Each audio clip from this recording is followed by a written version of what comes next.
Good afternoon, everyone. Welcome to our NavigatED, the paper ceiling, sponsored by Capital Workforce Partners and the Capital Area Tech Partnership. Before we get going, I just wanted to note a few housekeeping items for everyone here on the call. First and foremost, to all the attendees, thank you for joining us. You do not have access to your video or to your microphone. However, you do have access to the chat for questions and any answers we might give from those questions at the conclusion of the webinar, where we'll have a question and answer section. Another thing we'd like to note is that this webinar will be recorded. So if there is anything you wanted to maybe hear again after the event, stay tuned and we'll send out a link to that for you to revisit and rewatch and share with any of your colleagues. The last thing to note is what I mentioned a little bit before, is that we will have a questions and answers section. We'll be able to interact with our wonderful panelists here, but stay tuned till the end for that. And with that being said, I'd like to turn it over to our host, Martha Lacrosse. Morgan, thank you so much. And good afternoon, everybody. Welcome to, as Morgan said, this is part 2 of our Capital Area Tech Partnership webinar series, which is called Navigating the Paper Ceiling. This one is called NavigatED, the paper ceiling, because these individuals have successfully navigated the paper ceiling, and I'll talk about what that means in a minute. So my name is Martha Lacrosse. I'm with Capital Workforce Partners, and I'm the Business Services Coordinator responsible for the Connecticut Capital Area Tech sector. If you're on the call today, you are, or you know somebody who's looking to break into the tech industry. And conventional wisdom says you need a bachelor's degree in computer science in order to do that, and to get a job with an IT company. That's not so. But you do often need work experience. So what is the paper ceiling that we're talking about and what is it that we're trying to navigate? It basically represents a range of barriers. Sometimes it's the degree, or sometimes it's the right resume. Sometimes it's the contact network that you need to get into a new industry. We live in a world right now where companies desperately need talent, and the talent needs jobs. But making that connection is not so easy. And for anyone who's ever tried to launch a career in a new industry, whether it's tech or not, it's not so easy. So apprenticeships and internships and other work experience opportunities are a way to break through that paper ceiling. A company gets to test drive the employee, and the employee gets to test drive the company while earning money, while earning skills before making a final commitment to each other. So the last time we talked and met, we heard from some of Connecticut's top tech leaders, and they told us about how they're offering these various paid work experiences in order to identify and train their incoming tech talent. So we heard a lot about why they're doing that, how that's paying off for them in terms of return on investment, and how it's paying off for the employees that they hire. So today we're hearing from those employees that they did hire, to hear that side of the story. Trust but verify. So we're very happy to welcome our speakers here today. And before we kick off into those introductions and the heart of the discussion, I'd like to introduce the Strategy Director of Capital Workforce Partners, and that's Jim Boucher. Jim, take it away. Great, thank you, Martha, and good afternoon to everyone. And as you noted, Martha, really excited by today's discussion and the insights from our special speakers. I think, as many of you know, Capital Workforce Partners, we're proud to participate in the webinar and also working with the Capital Area Tech Partnership. And as you know, Capital Workforce Partners works to drive closing the skills gap, which is part of today's discussion, and work real closely with a number of public and private workforce development partners to support and produce skilled workers for a competitive regional economy. And I think many of you who are joining us today already understand who we are in terms of a regional workforce development board. We work in about 37 municipalities in the North Central Connecticut area. Real importantly, we also connect with a number of people interested in these kinds of career opportunities through our 7 American job centers throughout the region, working with the Connecticut Department of Labor and a number of partners. Last year, we reached almost a little over 12,000 people and over 1,000 businesses. And so you'll hear a little bit more about how do you get connected to these services. Our American Job Center provides referrals, career counseling, job listings, other employment-related services. And as Martha mentioned, we do a lot of work with a number of regional sector partnerships. And so today we're the Capital Area Tech Partnership, really focused on IT and tech. We also are working with the Capital Area Healthcare Partnership, the Capital Area Transportation Distribution Logistics Partnership, and other partnerships in manufacturing and elsewhere. And really excited by our partnership with major efforts like the Office of Workforce Strategy, Social Impact Partners, Metro Hartford Alliance, and other major public partners who many are supporting this particular activity, Workforce Solutions and others. And I would note to you, if you're interested in learning more about Capital Workforce Partners' overall work, we'll be hosting our annual meeting on Friday, June 21st, from 7:30 to 10:30 at the Marriott Hotel in downtown Hartford. And you can register by going to our website at capitalworkforce.org. For today, we look forward to gaining insights to individuals who are interested in careers in IT and tech, as Martha mentioned, and learning more about their experiences with employers that are providing innovative paid work and learning experiences in the tech field. And so for these insights and experiences, I'm going to turn it back to Martha. And as I turn it back to Martha, also would note that those joining the webinar today, if you're interested in connecting to one of these many great opportunities in the careers of IT and tech, to reach out directly to Martha and I know, Martha, you'll facilitate the best contact, whether it's at the American Job Center or directly with employers or other workforce partners. So back to you, Martha. Okay, thanks, Jim. And yes, absolutely reach out to me directly. Morgan will put my contact details into the chat. And, as Jim said about these American Job Centers, today we're going to be talking about a range of companies and a range of apprenticeship providers, a lot of contact details, but certainly a reliable first stop, or one stop really, is the American Job Centers. There's one here in Hartford. They've got new offices, and information about that will be in the link, but all throughout Connecticut. And I think, if I'm not mistaken, I think they serve like approximately something like 10,000 individuals in Connecticut every year. So it's an astounding number of people who walk through the door and they get help with job connections, resume writing, interview practices, just anything that you need, and connections to these various tech apprenticeships as well. So let's get to today's topic, which is various earn and learn opportunities which are offered by tech employers. So they go by different names. Sometimes you hear internships or co-ops or work-based learning, apprenticeships, but what they have in common is that they bridge the gap between tech training or tech aptitude and a career. So the three individuals that we're going to talk to today took different pathways to get to their career within the tech industry, but each took advantage of some form of paid work experience before landing the full-time permanent role. So it's that transition that we're really interested in.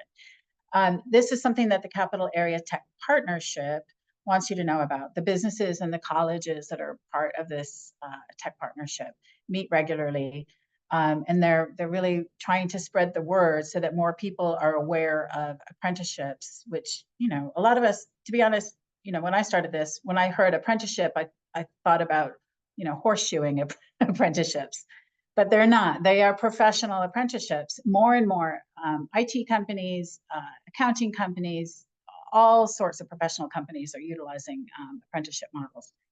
And the result being that it's a kind of a non-traditional approach, but now it's more mainstream, and it's a very mainstream approach to finding, retaining, growing talent, all of that. So with that said, our first speaker today is Stephen Duncan. Stephen is an app developer at Accenture, which is a global professional services company with a very strong presence here in Hartford. Stephen was wholeheartedly recommended by his management as a fantastic example of exactly why Accenture is investing in apprenticeships to attract the very best talent. So no pressure, Stephen, but that's what they said about you. So Stephen, can you walk us through your story? Where did you start and how did you get to Accenture? Yeah, sure. So my story, at least especially leading up to Accenture, began precisely 2 years ago. So 2 years ago, I was in my last semester at Capital Community College, now CT State Capital. And my plan was to graduate with an associate's degree in cybersecurity. And, in preparation for that, kind of took a look at the job market, and I noticed that a lot of jobs, entry-level jobs, mind you, were kind of requiring a 4-year degree and some level of work experience, which I just didn't have at the time. So I was kind of frustrated by that. And moving, towards my graduation date, an email was sent out, which was excellent timing, kind of just advertising the Accenture apprenticeship program. And the first thing that caught my eye, and the main thing, to be honest, was that they were borrowing apprentices who had the 4-year degree. So they only wanted folks with, at least a high school diploma or a 2-year associate degree, which I happened to fall into the latter. So, seeing that, I was eager, finally seeing a company that was open-minded enough to widen their scope when it comes to scouting potential talent. And then another thing that I also liked about Accenture was, they were focusing on that pay-as-you-earn model. So they were quite honest and open about, grabbing folks who may not have corporate experience, but allowing them that time to grow and develop. So, those two factors really hooked me. And then I also had the excuse of having a couple certifications in Python and Java, just some certifications that I had on the side as a full-time student. And I was able to leverage those certifications into the interview phase, as Accenture was primarily looking for a developer for the project that they were looking to put our current apprentice cohort on. So I was able to combo those certifications into a role with Accenture, go through my first year. And, my second year, I'm happy to say that I got the full-time offer from Accenture. So it's been a wild ride, but really appreciate, the apprenticeship opportunity that companies like Accenture, CGI, and LTA and Mindtree are setting up nowadays. Great, thank you. You said something about Accenture being open-minded about this approach, but I'd say smart. It's a competitive advantage. Companies are looking to access the 100% full range of best talent that's out there, and that's not always the bachelor's degree. So I'd say smart, and that's why they're doing it. So in our previous call, they talked about like what it means back to the company's profits and return on investment. So yeah. So anyway, thank you, Stephen, for that. So next I'll introduce Kieran. Kieran is a consultant with CGI. CGI is one of the largest IT and business consulting firms in the world. And there's an office right here in Hartford in the Boat Building downtown. Kieran's leadership described their apprentices as worth their weight in gold, I think was the phrase that was said a few times. And a real source of inspiration, a real source of new ideas. Kieran, you, like many of our job seekers, took a career break and found it challenging, myself included, actually, found it challenging to kind of break back into the market. So would you mind telling us about the apprenticeship that you found and how that helped you kind of get back into it? Yes. Yeah. Hello, everyone. I'm Kiran. I'm a full-time consultant with CGI right now. I joined CGI like 2 years back. Prior to that, I have like 3 years of IT experience, and I have a full-time CS degree. But after 3 years into IT, I took a break. I took a career break. Then after some years, I thought I will start back my career.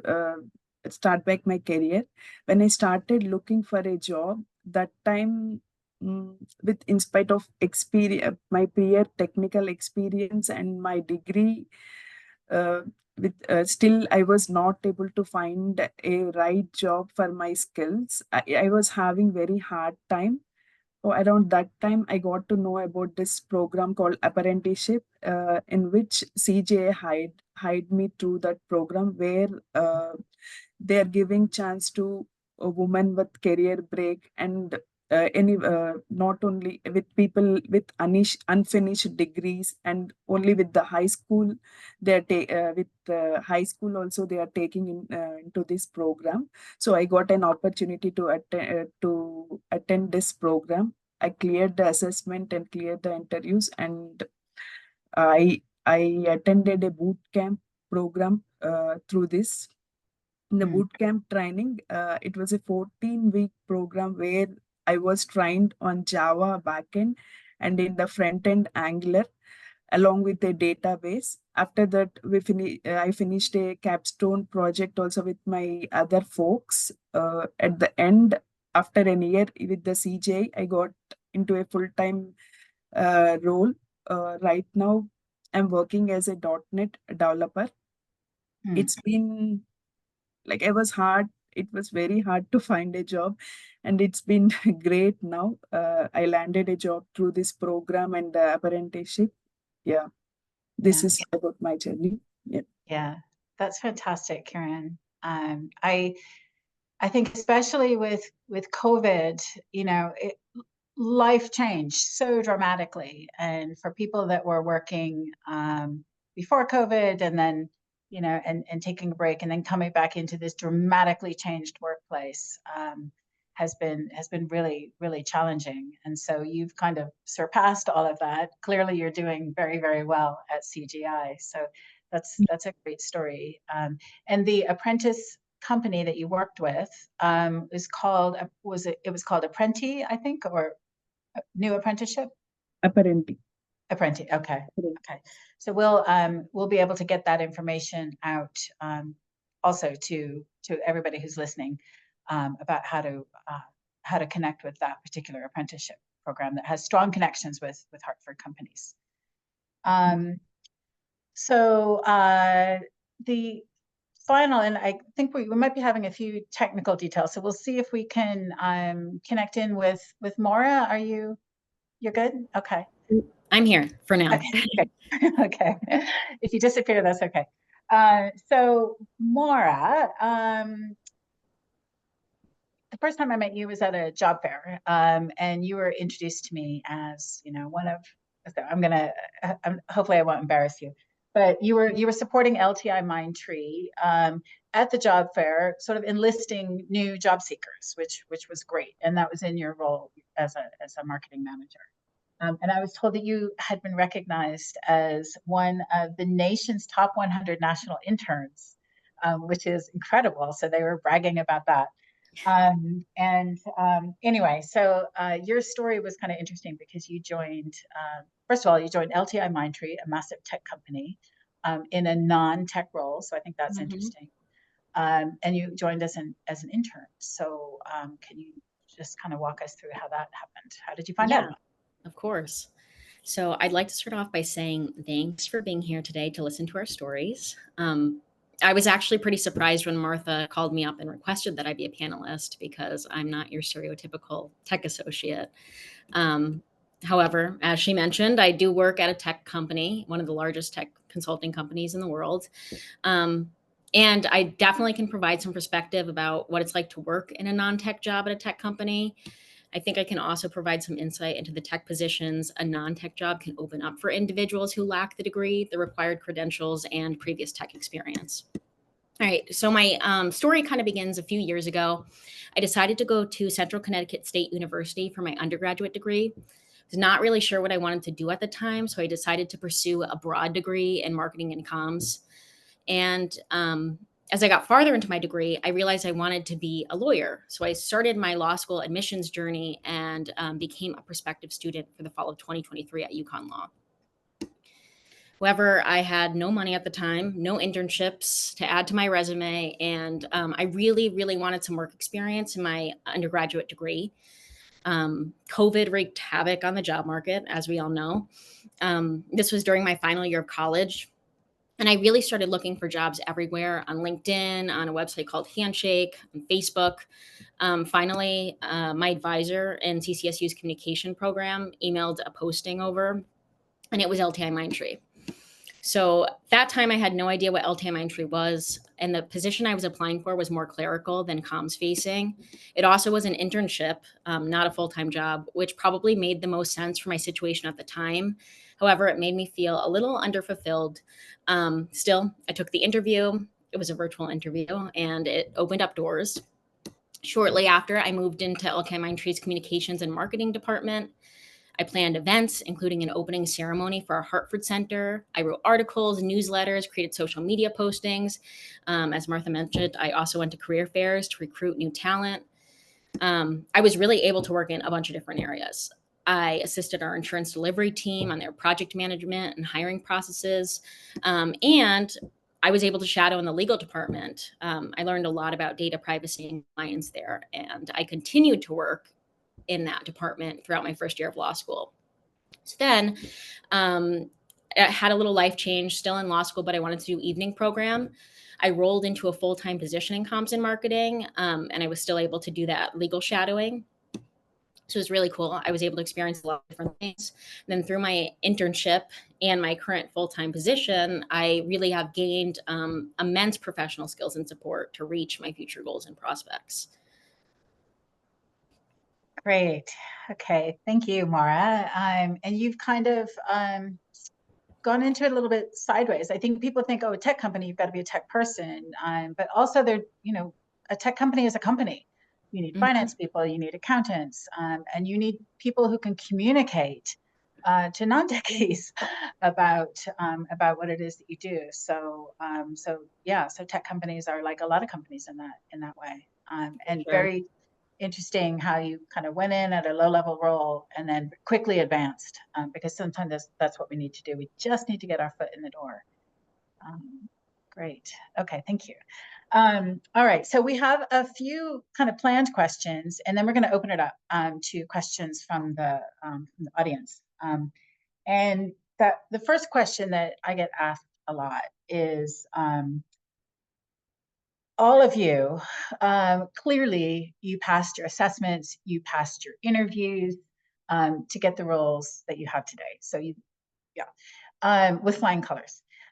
So can you walk us through what skills and attributes were they looking for as you interviewed for the apprentice program, in your case, Stephen and Karen, but also for the job itself?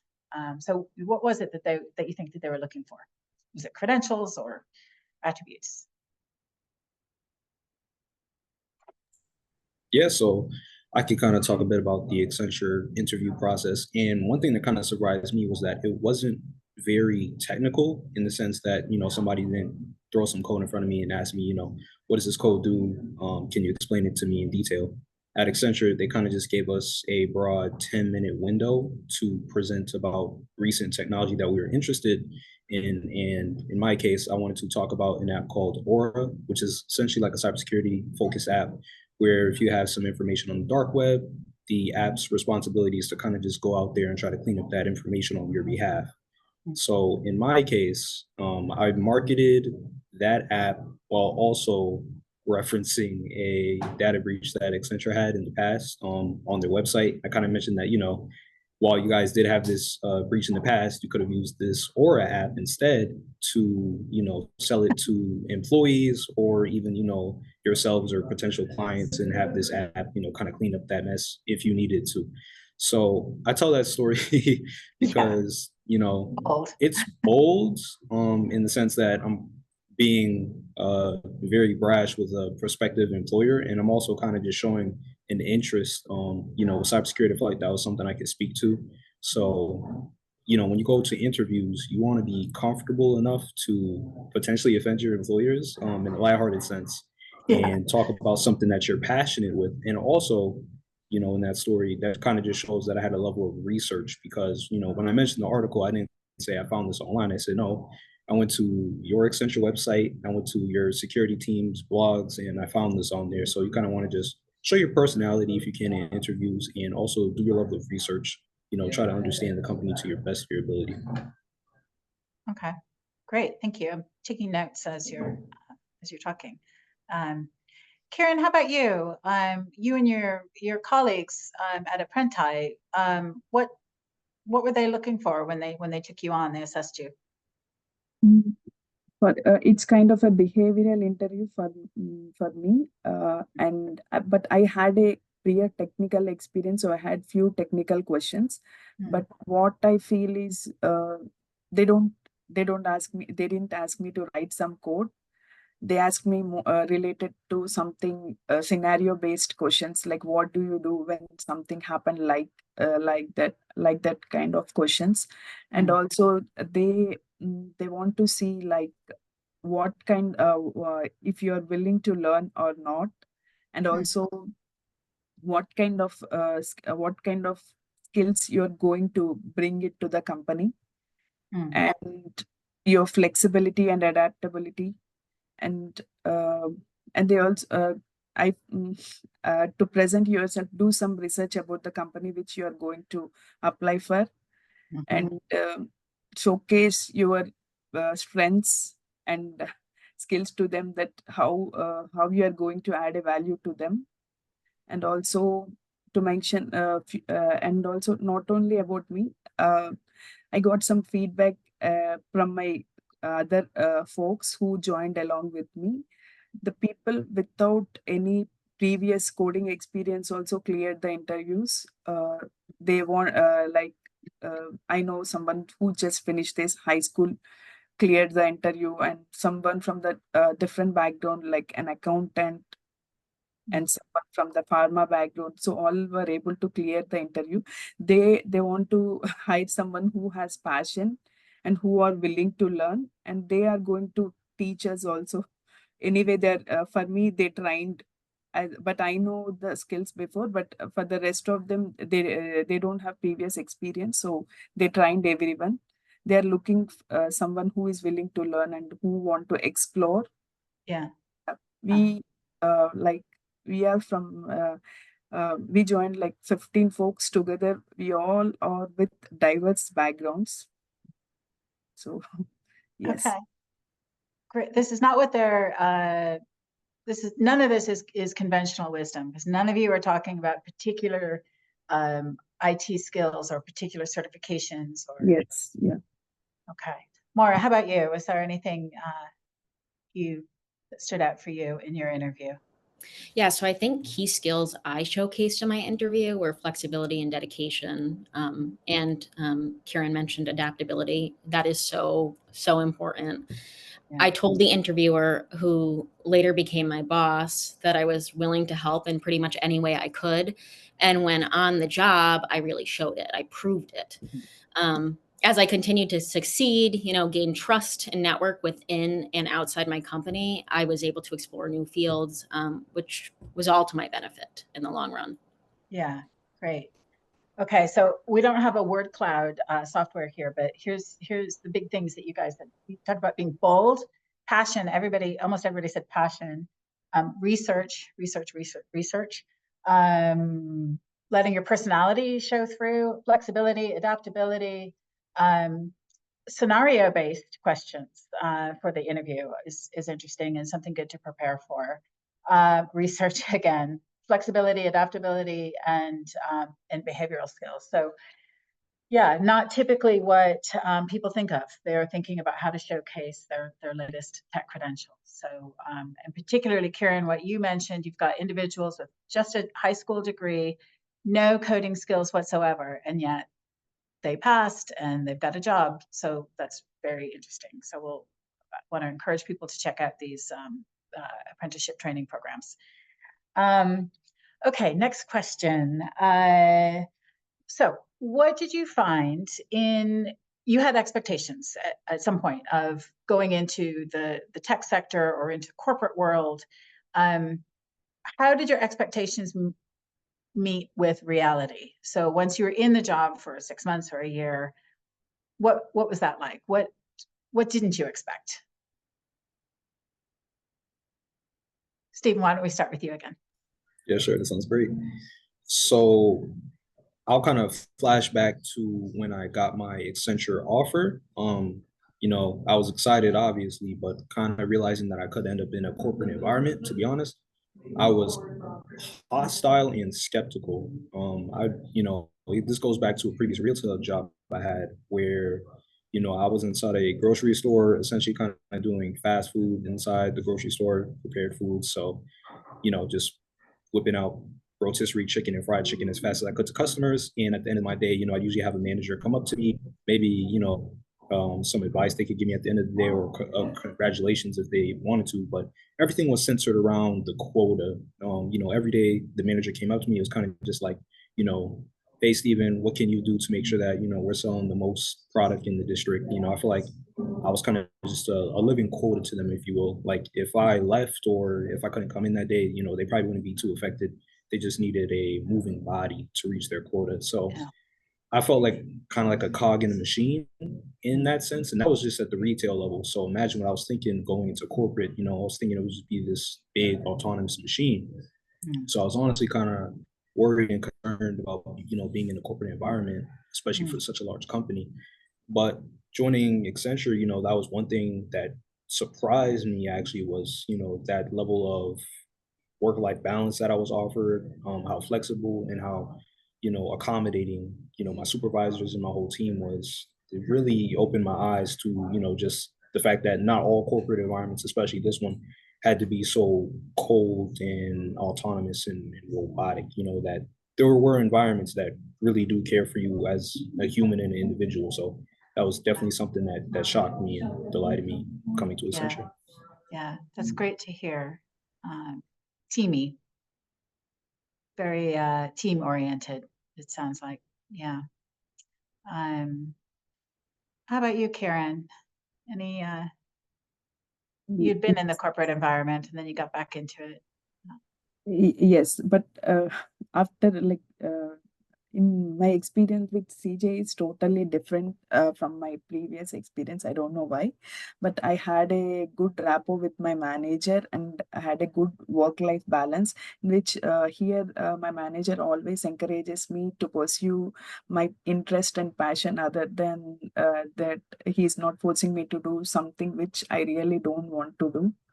He always encourages me to learn something new and explore everything. And also he also encourages me to attend some trainings if I really want to learn some new technology.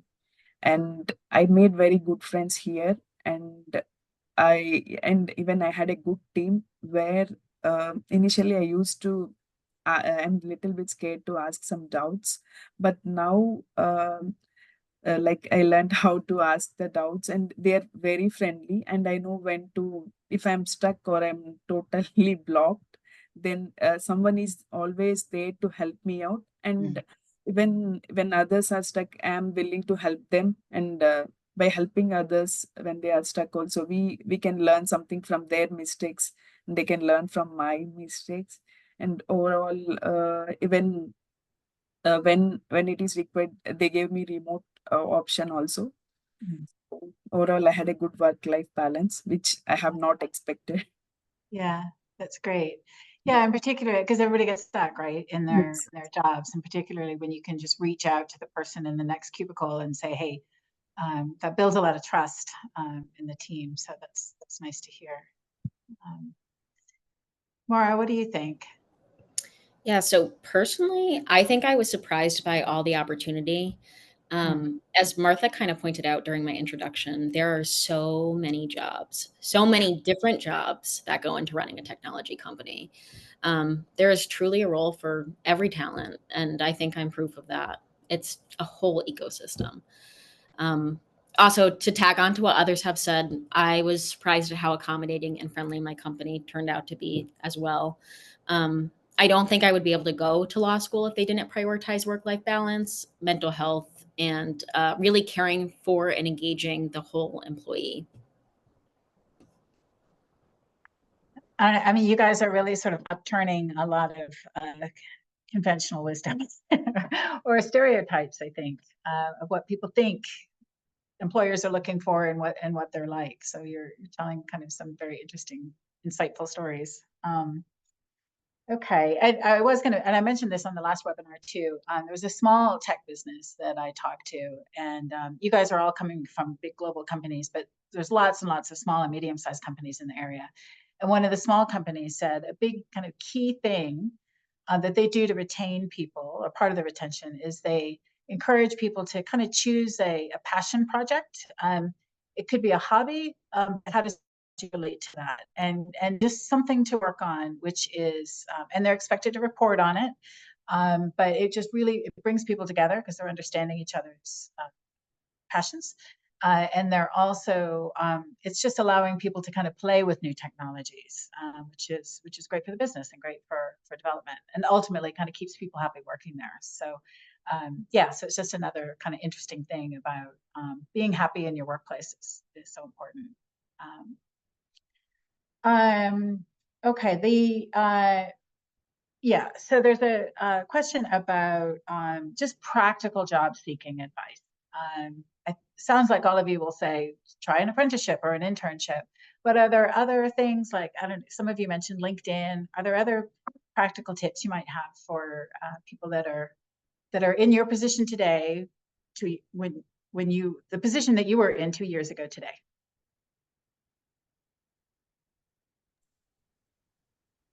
So, luckily at my time, I was able to see the apprenticeship opportunity come my way. But if it wasn't able to come to fruition, I feel like solid advice for anyone, especially, folks who may not have the 4-year degree, is that, if you feel like jobs, especially in their requirements, aren't being realistic, or there just aren't opportunities that fit for you, I say aggressively apply to jobs. Disregard the requirements. Try to apply to as many places as you think you can really realistically contribute to. And when you get an interview with folks, you can be honest and open and just mention that, on paper, I may not fit what you're requiring. But I feel like a lot of companies fall short in looking at people as data, as, degrees, certifications and whatnot. And that when you get an interview, try to explain that despite me being out of the mold of what you're looking for, explain, your life experiences, your skills to the best of your ability, and try to fit that gap between what they're expecting on the paper and who they're talking to. Try to communicate that, you're someone they need and someone that can contribute to whatever position or project they have in mind. Make them see the human as well. Yeah. Okay, interesting. How about you guys? What other what advice might you give to somebody? I mean, I can step in.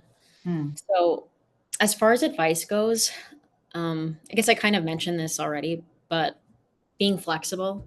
Yeah. And not just during your interviews and your role, but I guess I would also encourage you to apply for positions that don't check all your boxes, and to try new things that may be uncomfortable or lower than your expectations.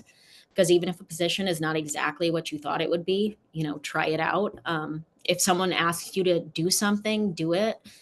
It might lead to great opportunities. Employers really want people that are eager for opportunity. And once you get your foot in the door, say through an internship or a field placement, there are plenty of ways to work your way up the chain and into a new position. I think it's also important to remember that positions evolve, grow, and change, especially in this field, with how fast technology advances. And there will always be new opportunities to move up and try new things. Again, you just need to be eager to take chances and have faith that the risks will place you on the right path. Two mirror views of the same kind of advice. So Stephen, you said, don't worry if you don't check all of their boxes.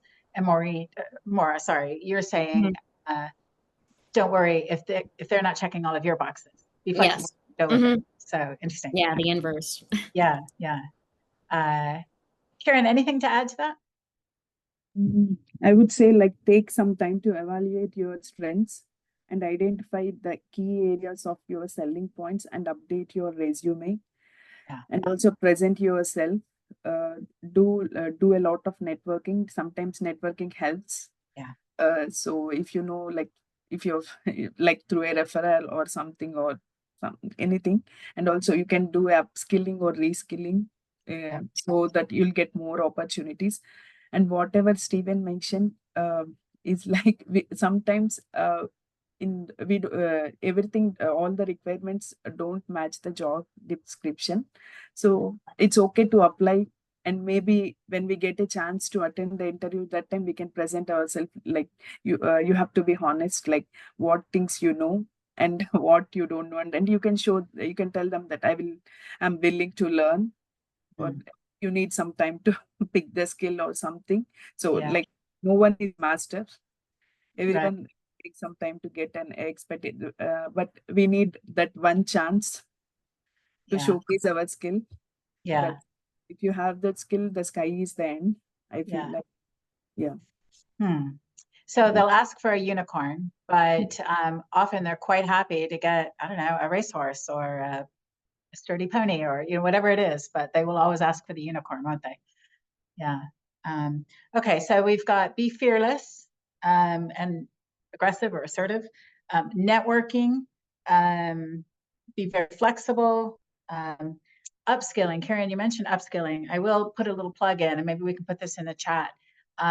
If there is something in the job description that's requiring a software that you're maybe not so familiar with, Infosys has a product called Springboard, which is super useful. It is an enormous wealth of free tech training. You sign in and tech training on just about anything you can imagine, at least enough to, well, actually get training on it, but also to familiarize yourself with something as you're preparing for an interview, if you think that's a sort of a key discriminator. So Infosys, Springboard, check it out. Okay, last question. What's next? What are you going to do next, do you think, in your career? Stephen?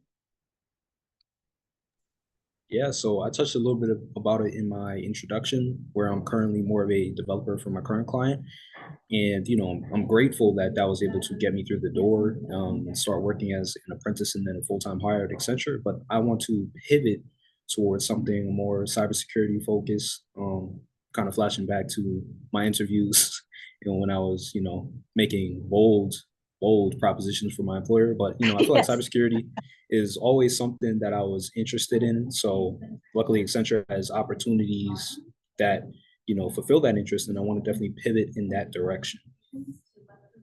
Okay, great. And Accenture will support you in that, it sounds like. Okay, awesome. Maura, you mentioned a law degree. How does that fit in with your tech experience? Yeah, that's a good question. I'm definitely going to graduate school. I'll likely continue working in my current role until then. I think for a while I didn't think I was going to stay in a corporate tech position. However, I think after working at LTI Mindtree, my interests here have really developed and matured. I can definitely see myself working as a privacy officer or in legal compliance someday. Of course, I don't have all those skills yet, but you know, the world is my oyster. We'll see where it takes me. Yeah, yeah. And, you know, we mentioned this in an earlier conversation, but you will be so grounded in that from a practical perspective with your tech experience, and, you know, the importance of it, how difficult these things are to roll out. That's really going to be a kind of a key advantage for you. Karen, what do you think is coming up around the corner for you? I want to see myself as a senior full stack developer. And also I want to explore more related to DevOps, which I'm not familiar right now. And also if I get a chance, maybe I will study more. Like I want to do higher studies, like I want to do masters in computer science, if at all if I get a chance. This is my, yeah. Yeah, great. There's plenty of good schools around here to help you with that. good universities.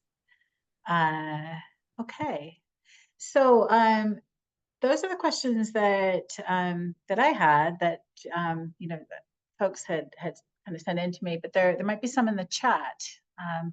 Morgan, what are you seeing? Yeah, so again, for our attendees, please feel free to drop any questions you have or comments in the chat or at the question and answer box below. But one of the first questions we have in the chat is, what are your favorite things you've learned about yourself during this last year?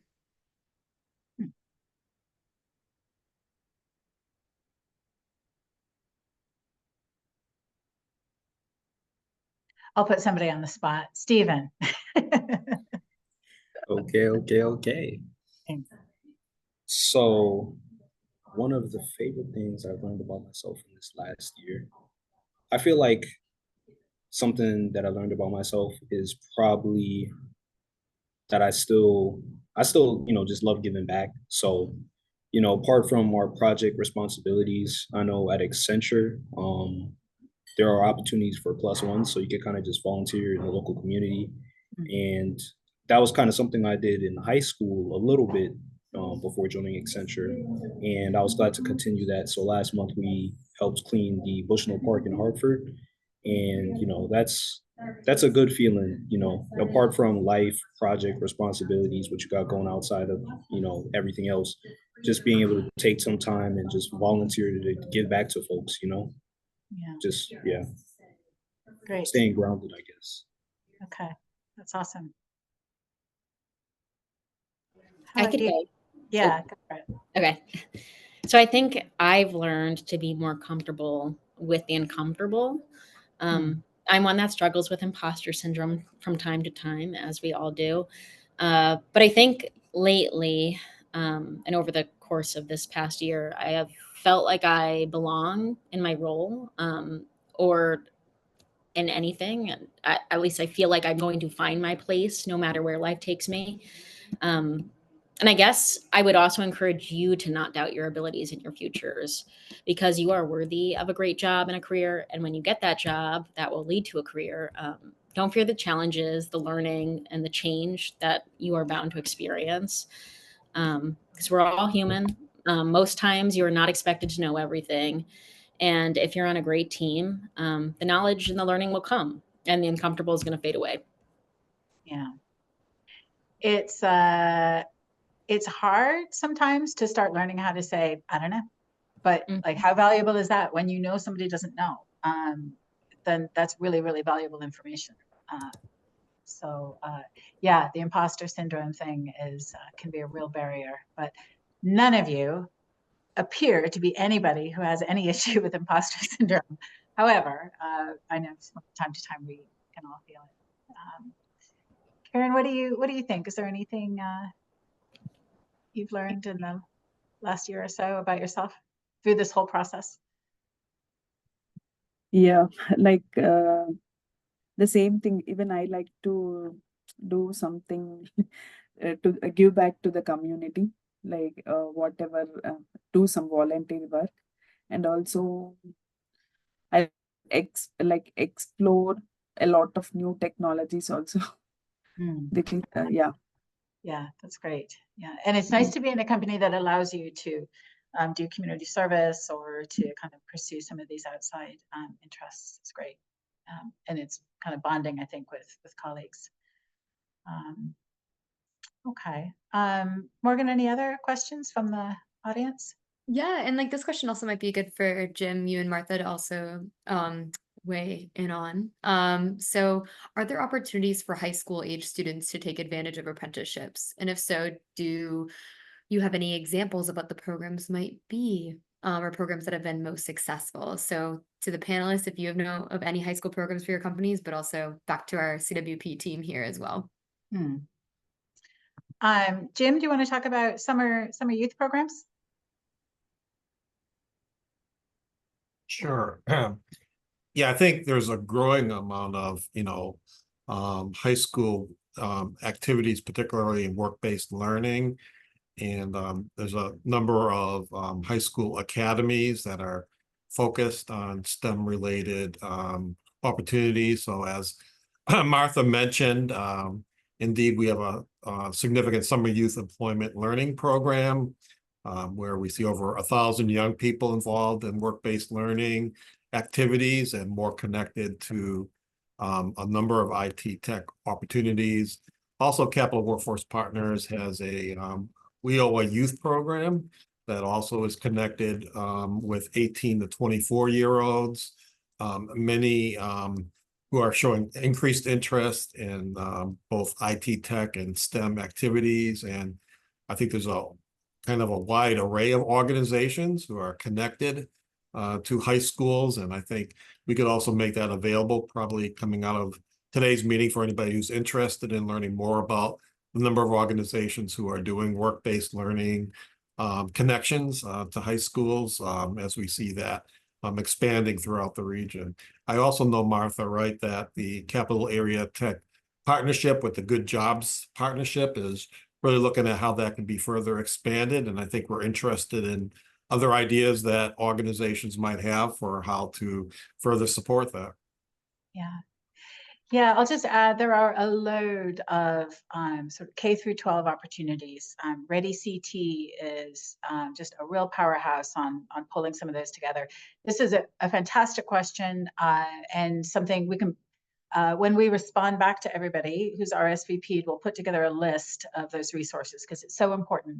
Companies are looking to inspire people at an early age to think about technology because no matter what the job is going to be in the future or life, not even work, it will involve technology and digital awareness. And so there are tons of programs around that.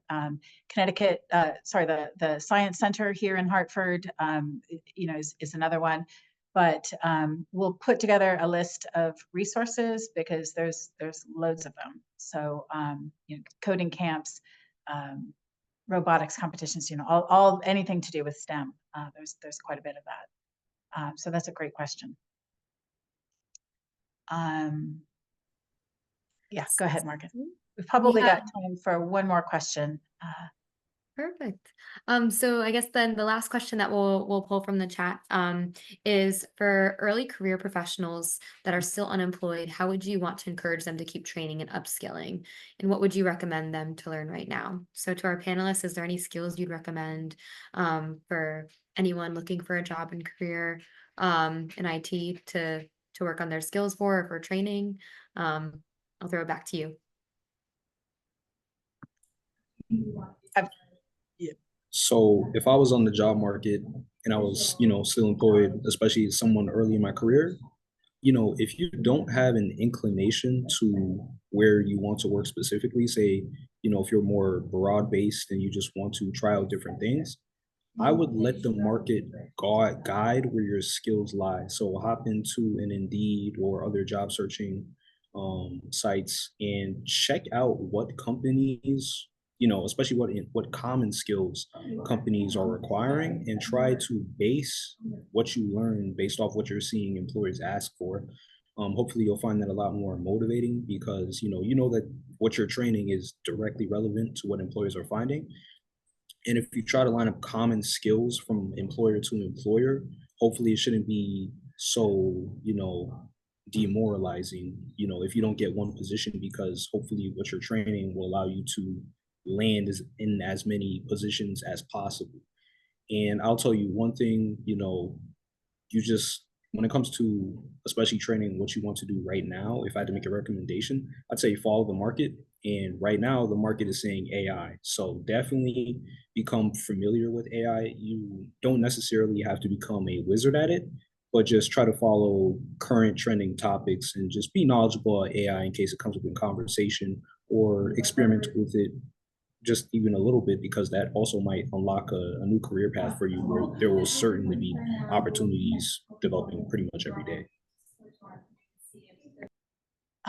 My experience with AI has been limited to putting together limericks, clever limericks, but there are many, many professional applications for that. I will, as a plug, say that, and Morgan, maybe if you could put this in the chat, Career Connect is a set of programs offered through CWP, free training. So you sign up for it, you can look at a whole range of training. A lot of it is tech, and it's free. It results in a series of certifications. So there's a stream related to cybersecurity. There is a stream related to help desk. There's a stream related to web development. So there's quite a bit there. Check out the link in the chat. I mentioned Springboard as well. So looking for additional sort of sources of tech training. So those are two big things. And of course, looking at, and we'll send out resources in the follow-up email, but the various tech apprenticeship providers, also looking at the companies that you're interested in. So Stephen says, follow the market. Think about those companies that are interested in. Chances are they're going to have a tech job in there.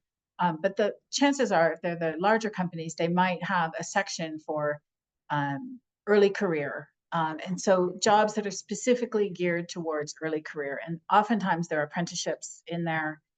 Even you're starting to see that in some of the smaller or medium-sized companies. So always look for kind of the early career tab on company. Not Indeed, but go directly to the company website and see what they've got and who they're trying to pull in at an early stage. Anybody else have anything to add to that? I'm conscious that we're almost at time.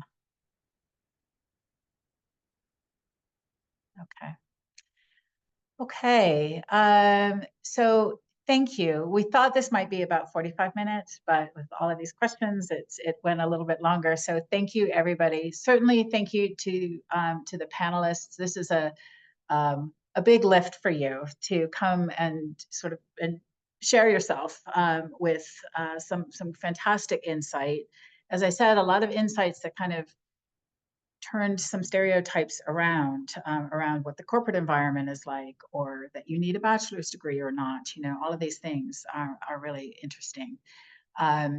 We are going to follow up to everybody that RSVP'd with a link to the recording, as well as some answers to the unanswered questions, and some information particularly around K through 12 opportunities, and then some additional learning links to kind of get into the tech sector. But we definitely hope that that this has inspired you to look at alternative routes in your job search in the tech industry.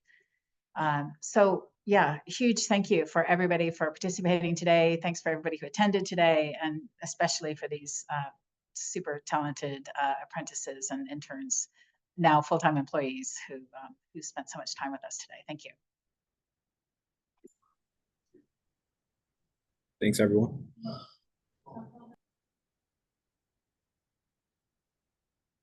All right. I'm going to click out now. Bye, everybody. Thank you. Thank you.